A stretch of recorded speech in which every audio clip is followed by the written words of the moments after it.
کوئی مننے یا نہ مننے اور جاندے بالو نبیاں ولیاں دی نہیں لگدی بیڑی بننے چل موڑ نبی دے کعبے دے وچ اور جا رب دے دشمن بننے اوندے منتے دی ماشا دے نہیں پڑی سے آج میں نپڑے دی گڑی نہ رہے. عزت اسلام کی چاہتے ہو تو پہلے عزت نبی کی کرنا چاہیے. یہ نبی کی کیا عزت ہے؟ ربیع الاول آ رہا ہے، دور بدل گیا ہے، اب نعتیں تبدیل کرو. تیرا کھاواں تے تیرے گیت گاواں یا رسول اللہ. تو جس کا کھائے تو اس کا گائے، اور جس کا نبی کھاتا رہا ہے.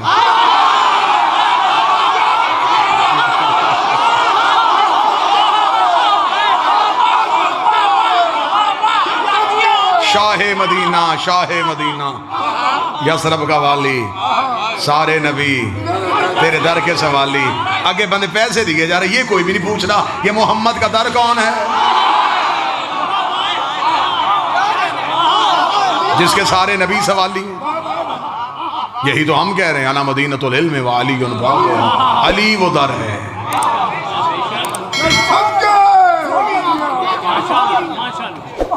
تیری بکریاں نو پاواں گی میں چارہ، حلیمہ میں نو نام لگا. حسرت دیکھ، خواہش دیکھ.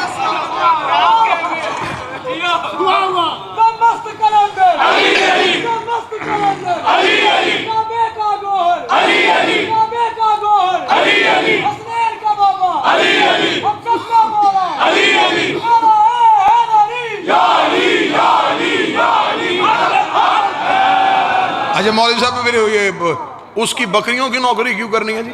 اسے جی نبی کو پالا تھا. چلیں جی بات سمجھ میں، بات توجہ میری طرف رکھی، بات سمجھ میں آ گئی. اچھا جو نبی کی نوکری کرے اس کی بکری کی نوکری مولوی کرنے کے لیے تیار، اور محمد کے بیٹے کے زلجنا کو دیکھنے کے لیے تیار. میں تو پورے ملک میں منتیں کر کر کے تھک گیا، مجھے اللہ نے وہ مولوی متھے ہی نہیں لگایا جو مجھے صرف اتنا بتا دے کہ بی بی حلیمہ کا مذہب کیا تھا. نہیں لڑتے ہم، اتنے سوالوں کے جواب ہم نے 2 مہینے دیے نہیں.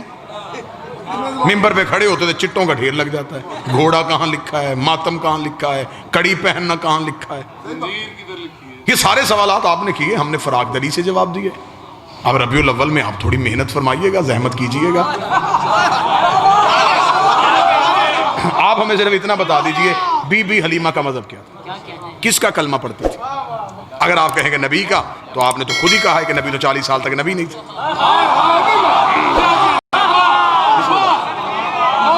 اچھا 40 سال تک نبی نہیں تھے، جب نبی خود نبی نہیں تھے تو اس نے کس کا کلمہ پڑھا. اگر آپ کہیں اس نے نبی کا کلمہ نہیں پڑھا تو پھر بھی نبی کو دودھ پلا دیا تو پھر میں فوراً قرآن کی آیت مولوی کے گلے میں پھندا بنا کے ڈال دوں گا. اللہ قرآن میں کہتا ہے وَحَرَّمْنَا عَلَيْهِ الْمَرَاضِعَ، ہم نے حرام کر دیا تھا دائیوں کا دودھ موسیٰ پہ. شرم کر، موسیٰ نوکر ہے، یہ سردار ہے. موسیٰ رعیت ہے، یہ آقا ہے. حضرت موسیٰ نے تو کسی دائی کا دودھ نہیں پیا. یہ تراشے گئے کردار تھے، یہ آل محمد کے خلاف کردار بنائے گئے. کیونکہ اگر لکھ دیتے کہ حلیمہ نے نہیں پالا تو پھر بتانا پڑتا کس نے پالا.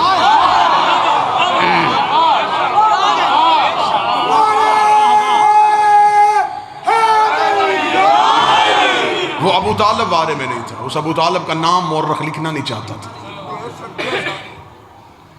بادشاہ نے درہم و دینار کے منہ کھول دیے، اس نے نام کردار تراش دیے.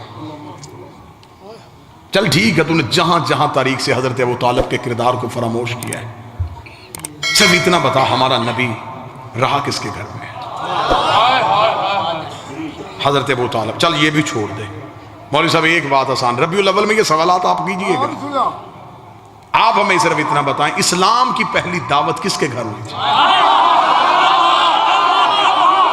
اب لاہور انصاف کرے، اگر حق بنے تو پھر بولیے. یہ اسلام کی پہلی دعوت دعوت ذوالشیرہ کس کے گھر میں ہوئی تھی؟ کہتے جی حضرت ابو طالب کے گھر میں. اچھا ابو طالب کا گھر کہاں تھا؟ مکہ میں. اللہ کا اپنا گھر کہاں تھا؟ مکہ میں. تو جب اللہ کا اپنا گھر تھا تو بات ابو طالب کے گھر میں کیوں ہوئی ہے؟ جب اللہ کی اپنی حویلی تھی تو بات ابو طالب کے گھر میں کیوں ہوئی؟ اللہ کو نہیں چاہیے تھا اللہ کہہ دیتا میرا محمد اس نے میرا کلمہ ہی نہیں پڑھنا، اس کا احسان لینے کی ضرورت کیا ہے؟ اسلام کی دعوت ہے اللہ کے گھر میں ہونی چاہیے، لا الہ کی بات ہے خدا کے گھر میں ہونی چاہیے، محمد رسول اللہ کی بات ہے خدا کے گھر میں ہونی چاہیے. بات لا الہ کی تھی وہ ابو طالب کے گھر رہی ہے، بات محمد رسول اللہ کی تھی وہ ابو طالب کے گھر رہی ہے. جب ہم نے علماء سے پوچھا مجبوری کیا تھی، اس نے مجبوری یہ تھی تب کعبہ میں بت پڑے تھے، کعبہ میں بت پڑے تھے، کعبہ میں بت پڑے، ڈوب کے مر جا.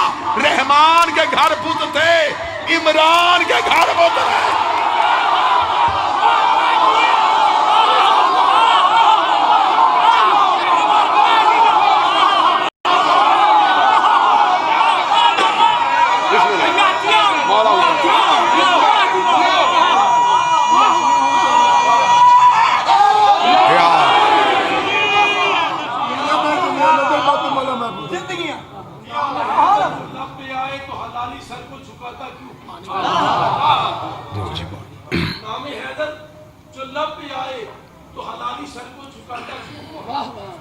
چبھن سی اٹھتی ہے میرے دل میں، یہ میرے دل کو جلاتا کیوں؟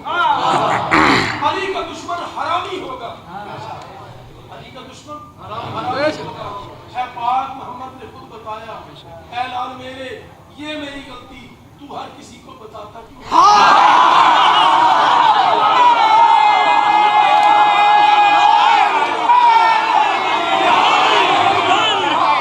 توجہ سن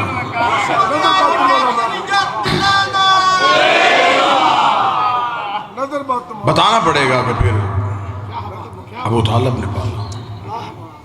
بس ایک تاریخ کا واقعہ پڑھوں اور آپ کو سلام. مالک حسین عزت دے. یہ اہل سنت کتابوں سے میں یہ حوالہ دینے کے لیے تیار ہوں. مکہ میں قحط پڑ گیا، رسالت مآب کا بچپن تھا، مکہ میں بارش نہیں ہو رہی تھی، مکے والے پریشان ہو گئے. انہوں نے کہا ایسے کریں کہ جب بارش نہیں ہو رہی تو ایک دن ایسا منتخب کریں جب ہر قبیلہ اپنا بت لے کے آئے. اس کی گونج بند کر دیں ساؤنڈ. ہر قبیلہ اپنا اپنا بت لے کے آئے اور لا کے ایک مکے کے کھلے میدان میں اپنے اپنے بتوں کو رکھیں، ان کے سامنے بیٹھ کے ان بتوں سے دعا کریں کہ بارش نازل کریں. اور جس قبیلے کے بت کے آگے گڑگڑانے سے بارش ہو گئی، آج کے بعد پورا مکہ اجتماعی طور پہ اس بت کو سجدہ کرے. یہ اکیلا فیصلہ نہیں تھا، یہ مکہ فیصلہ تھا. مکہ برادریوں کا شہر نہیں تھا، قبیلوں کا شہر تھا. ہر ایک نے اپنے اپنے قبیلے کے بت اٹھائے. انہوں نے کہا کہ ہاشمیوں کو بھی جا کے اطلاع دو.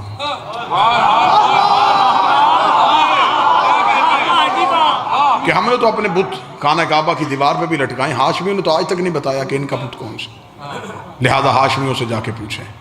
مکہ کے 3 سردار اکٹھے ہوئے اور آئے.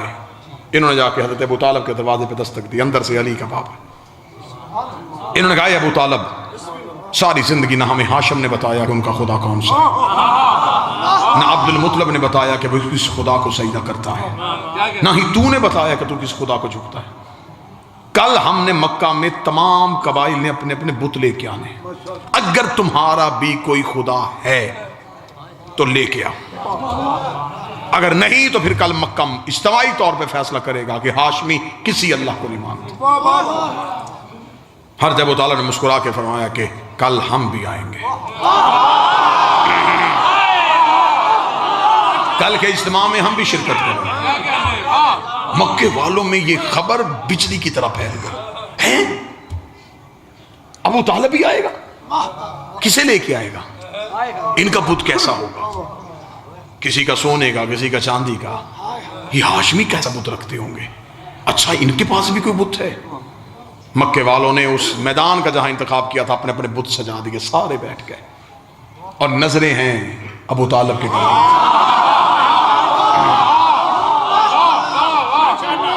انتظار ہو رہا تھا، مکہ انتظار میں تھا کہ اب دیکھیں ابو طالب کیا کرتا ہے.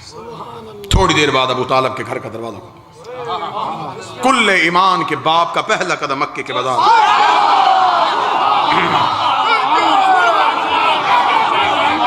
لوگ اپنے پنجوں پہ کھڑے ہوئے دیکھنے کے لیے میں بالکل تاریخ پڑھ رہا ہوں. کتابیں کہتی ہیں کیا تھا.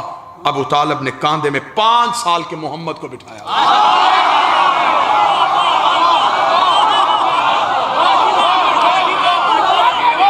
رسالت مآب کے دونوں ہاتھ اپنے ہاتھوں پہ لگے ہوئے تھے. آج ابو طالب کے چلنے کا انداز بڑا نرالا ہے. آج ابو طالب ٹہل کے جرت کے ساتھ چل رہے تھے. کتابیں کہتی ہیں کہ ان کے قریب سے گزرتے ہوئے حضرت ابو طالب مکے کی سب سے اونچی چوٹی پہ چلے گئے. کتاب کے جملے بالکل ایسے ہی ہیں. انہوں نے کہا آج اتنی اونچی چوٹی پہ چلا گیا تھا حضرت عمران کہ مکہ میں گھر کے صحن میں بیٹھی ہوئی کافروں کی عورتوں کی گود میں لیٹے ہوئے بچے بھی ابو طالب کا چہرہ دیکھ رہے تھے. آج پورا مکہ ابو طالب کا چہرہ دیکھ رہا تھا. آج صرف میدان والے نہیں, گھروں میں بیٹھے ہوئے بھی حضرت ابو طالب کا چہرہ دیکھ رہے تھے. انہوں نے کہا ابو طالب ہم نے کہا تو اپنے خدا کو لے کے آ, تو اپنے بھتیجے کو لے کے آ گیا ہے, کیا تو اپنے بھتیجے کی عبادت کرتا ہے؟ ابو طالب نے کہا خداؤں کو کیوں اکٹھا کیا ہے؟ بارش کے لیے. حضرت ابو طالب نے نبی کے دونوں ہاتھوں کو پکڑ کے آسمان کی طرف اٹھایا. میرے اللہ تجھے ان ہاتھوں کا واسطہ, آسمان سے بارش نازل کر. ادھر آسمان سے بدلی اٹھی, مکے میں بارش ہونی شروع ہوئی. رسالت کے چہرے پہ مسکراہٹ آئی. خدا نے کہا محمد بچپن میں احسان یاد کر لینا, آج اس نے تجھے بلندی پہ کھڑا کر کے تیری رسالت کا اعلان کیا ہے. کل پلانوں کا منبر بنا کے علی کی بلایا.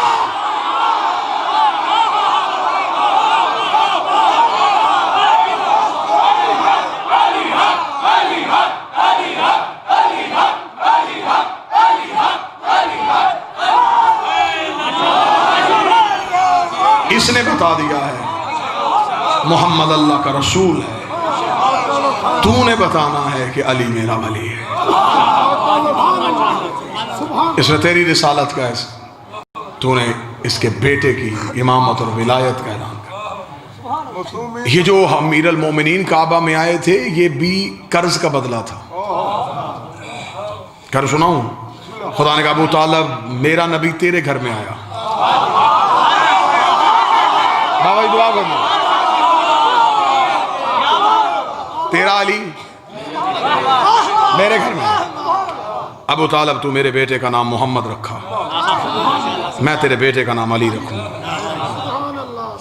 لیکن ابو طالب اگر احسان کا بدلہ احسان کی صورت میں دیتا رہا, کل کو دنیا کہے گی اللہ ہو کے بندے سے مقابلہ کرتا رہا.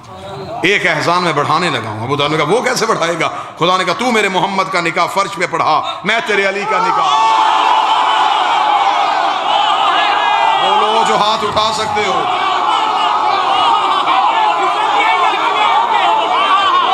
تو نکاح فرش پہ پڑھا.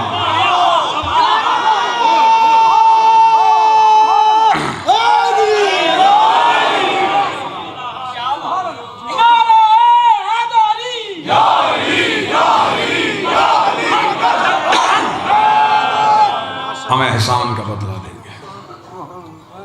دکھ یہی ہے کہ اس ابو طالب کی بیٹیاں بازار میں چلیں.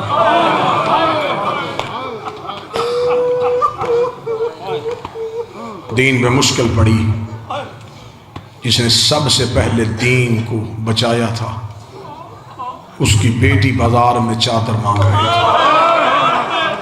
مولا حسین چند دن رہ گئے ہیں, ایام عزا ختم ہوں گے, سو کے دن ختم ہوں گے, سو ختم ہوں گے. ہاں کوئی شیعہ نہ سمجھے کہ شاید اب ہم نے رونا نہیں, غم کے دن ختم ہوں گے, غم ختم نہیں. ہم نے تو پورا سال رونا ہے, ساری زندگی رونا ہے. یہ تو ان کا کرم ہے کہ انہوں نے ہمیں اجازت دے دی کہ بس اب بچوں کی شادیاں کر لو, اب گھروں کی خوشیاں منا لو. ہم نے تم سے سوگ والا عزاداری کا ایک معاہدہ ختم کیا, لیکن غم ختم نہیں ہونا. بیٹے کی داڑھی دیکھو تو رونا, بہن کی چادر دیکھو تو رونا, 4 سال کی بیٹی کچھ بھی مانگے تو رونا, جوان بھائی دیکھو تو رونا, بہنوں کے سر پہ ردائیں دیکھو تو رونا. 2 مہینے میں ہم نے کیا ہے صرف عزاداری کا سفر. یہاں سے مجلس سنی ادھر چلے گئے, ادھر سے سنی ادھر چلے گئے, حسرت پھر بھی پوری نہیں ہوئی. چادر نور ایسے لگتا ہے کہ جیسے کل محرم کا چاند تھا اور آج ایام ازا ختم بھی ہو گئے. ہم نے وقت بڑی تیزی سے گزار لیا، لیکن علی کی بیٹی نے کیسے گزارا؟ سطر پڑھوں تو آئے نکال لے. میں پوری تاریخ ایک جملوں میں بند کروں. مدینے سے چلی تو بطول، مکے میں آئی تو جانشین رسول، کربلا میں 8 دن حسن بنی رہی، شام میں غریبہ کی 1 رات عباس بنی، 11 محرم کو پھر علی بن گئی، پھر کربلا سے کوفہ گئی، کوفہ سے شام آئی، 72 بازاروں سے گزاری گئی، 144 گلیوں میں روکی گئی، 288 موڑوں پہ ماری گئی، 9 بار شرابی کے دربار میں بلائی گئی، زنجیریں ہاتھوں میں باندھ کے گلیوں میں پھرائی گئی، شام سے رہا ہو کے مدینے گئی، مدینے سے قید ہو کے پھر شام آئی، 6666 میل سفر کر کے 15 رجب کو شام کی پہاڑی پہ آ کے رو کے کہتی میرے اللہ اب زینب تھا کہ گئی، میرے اللہ تیرا دین بچ گیا، مجھے ماں کہنے والا کوئی نہیں بچا، دین بچ گیا، علی کی بیٹیاں اجڑ. ہمیشہ آپ نے ان دنوں میں واپسی سنیں گے، سادات کی مدینہ واپسی. میں ایک علیحدہ سا مضمون آپ کو سناؤں، علی کی بیٹی کا پیک کے گھر سے اپنے گھر جانا. بہنوں والے بیٹھے ہو، بیٹیوں والے بیٹھے ہو، بیٹی بیاہی جائے اور اپنے گھر چلی جائے، وہ اکیلی آ جائے نا پیک کے گھر، تو کبھی بھی شریف والدین اسے تنہا واپس نہیں جانے دیتے. وہ کہتے انہوں نے بھیج دیا، لگتی جو کچھ نہیں تھی، ہم تو ایسے نہیں بھیجیں گے. یا بھائی چھوڑ کے آئے گا، یا باپ چھوڑ کے آئے گا. اللہ کسی بیٹی کا پیک کے گھر والا مان نہ توڑے. بیٹیوں کو پیک کے گھر پہ بڑے مان ہوتے ہیں. آگے سید واپس مدینے، روز سادات کے گھر میں مجلس ہوتی. پڑھتے کون؟ خود سید الساجدین. سنتے کون؟ مدینے کے لوگ. روزانہ سجاد مدینے کے لوگوں کو کربلا کے درد سناتے. مجلس ہوتی ہے، خطیب یا ذاکر پڑھتا ہے، ہم پڑھ کے چلے جاتے ہیں، آپ بھی چلے جاتے ہیں. اس مجلس میں یہ نہیں ہوتا تھا، مجلس ہو رہی ہوتی تھی یا خطیب کو غش آ جاتا، کافی دیر خطیب ریت پہ بے ہوش رہتا، لوگ چلے جاتے. اندر سے پردے سے ایک بی بی آتی تھی، وہ سر اٹھا کے زانوں پہ رکھ کے ماتھا چوم کے کہتی آنکھیں کھول، یہ مدینہ. حوصلے کے ساتھ، روایت بڑی سخت ہے، حوصلے کے ساتھ. ایک دن مجلس ہو رہی تھی، مجلس تمام ہوئی، لوگ اپنے اپنے گھروں کو چلے گئے. سید الساجدین نے سر اٹھایا تو ایک شخصیت مجلس میں موجود تھی، جس کے سر پہ امامہ نہیں تھا اور آنکھوں پہ ہاتھ رکھ کے وہ رو رہے تھے. مولا سجاد نے آنکھوں کا لہو صاف کر کے پہچانا. پہچان کے مولا سجاد کی آواز آئی، چچا عبداللہ. جس نے ہائے کہا وہ سمجھ گیا، تو نہیں پہنچا میں سمجھاؤں، یہ جعفر طیار کے بیٹے، بی بی عالیہ کے شوہر حضرت عبداللہ ابن جعفر طیار. مولا سجاد نے دیکھا، چچا عبداللہ. جناب عبداللہ نے سر اٹھا کے کہا، جی مولا. یہ ہے اس گھر میں حجت کا احترام. رشتے میں بھتیجا ہے لیکن امام ہے، تو مولا کہہ کے سلام کیا. جی مولا. جناب سجاد نے سر اٹھا کے کہا، چچا عبداللہ آپ کے چہرے پہ کچھ سوال ہے. جناب عبداللہ رو کے کہتے جو سوال پڑھ سکتا ہے وہ سوال جانتا بھی ہے. فرمایا چچا عبداللہ نہیں، بول کے بتائیے سوال کیا ہے. اب میں سوال پڑھوں گا، مرد بے شک چپ رہیں لیکن میری مائیں بہنیں ماتم کا حق ادا کریں. اتنا کہنا تھا. جناب عبداللہ سر اٹھا کے رو کے کہتے اگر آپ کہیں تو زینب اپنے گھر واپس چلی جائے، اگر آپ اجازت دیں. 2.25 سال ہوئی اپنے گھر سے آئی ہوئی، میری 2 بیٹیاں روزانہ دروازے پہ کھڑی ہو جاتی ہیں. شام کے بعد رو کے کہتی بابا آج بھی اماں واپس نہیں آئی، اگر آپ اجازت دیں تو علی کی بیٹی اپنے گھر چلی جائے. اتنا کہنا تھا. مولا سجاد کی آنکھوں کا لہو تیز ہوا.